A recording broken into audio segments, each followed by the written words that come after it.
Edhe pse Kosova gjendet tash 3 muaj në një ngërç politik dhe pa institucione të reja, Presidenti i Republikës së Kosovës Vjosa Osmani e ka caktuar 12 tetorin si datën për mbajtjen e zgjedhjeve të rregullta lokale. Ky vendim është marrë pas shqyrtimit të kujdesshëm të propozimeve të subjekteve politike, si dhe pas një analize të plotë në përputhje me afatat kushtetuese dhe ligjore. Caktimi i kësaj date synon të mundësojnë përgatitje të plotë të procesit zgjedhor nga institucionet përgjegjëse, përfshirë Komisionin Qendror të Zgjedhjeve dhe institucionet e tjera relevante, me qëllim respektimin e standardeve më të larta të administrimit zgjedhor.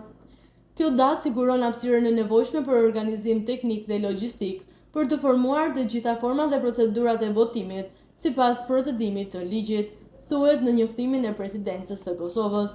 Por analizët politik dhe njohësit e fushës së politikës paralajmërojnë se Kosova mund të përballet me 2 palë zgjedhje së bashku, pra lokale dhe nacionale. Sipas tyre, në këtë mënyrë pritet që vjeshta të sjellë një garë të ashpër zgjedhore, duke marrë përballë dhe situatën në të cilën gjendet Kosova tash 3 muaj.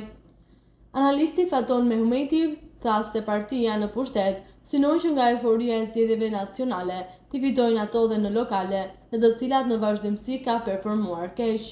Ky është edhe qëllimi i Kurtit, të dërgojë vendin në zgjedhje lokale dhe nacionale së bashku. Kështu Kurti pret që të përfitojë nga euforia e zgjedhjeve nacionale për të përfituar dhe në ato lokale, është shprehur Mehmeti. Dihet se deri më tani kanë ndryshuar shumë preferencat e qytetarëve për zgjedhjet nacionale dhe ato lokale, andaj Kurti dëshiron këtë herë të përdorë si levë zgjedhjet nacionale për të përfituar edhe në ato lokale. Natyrisht, 12 tetori është data e preferuar nga partitë politike me KQZ-n, që besojnë se do të arrijë në një kohë të përgatitur, me shumë gjas për 2 palë zgjedhje, ka theksuar Mehmeti, sipas të cilit pritet një garë ashpër edhe në nivelin lokal. Por ndryshe nga Mehmeti, mendon njohësi i proceseve zgjedhore, analisti Blerim Burjani. Ai thotë se gara e nivelit qendror asnjëherë nuk është barut në nivel lokal. Nuk e besoj që do të kenë ndonjë fushat të errëgër nga partitë në zgjedhjet lokale, pra ambienti apo klima në nivelin qendror nuk mbaret asnjëherë atje. Zgjedhjet lokale janë më shumë relaksuese, më të qarta, sepse zgjidhin partitë që t'i udhëheqin, ka theksuar Burjani. Ai paralajmëroi rrezik buxhetor për zgjedhjet nacionale në rast se nuk formohen institucionet e reja. Në kuptimin buxhetoro-financiar, pa kuvend, pa aprovim të buxhetit, bie në rrezik funksionimi normal edhe i pushtetit lokal.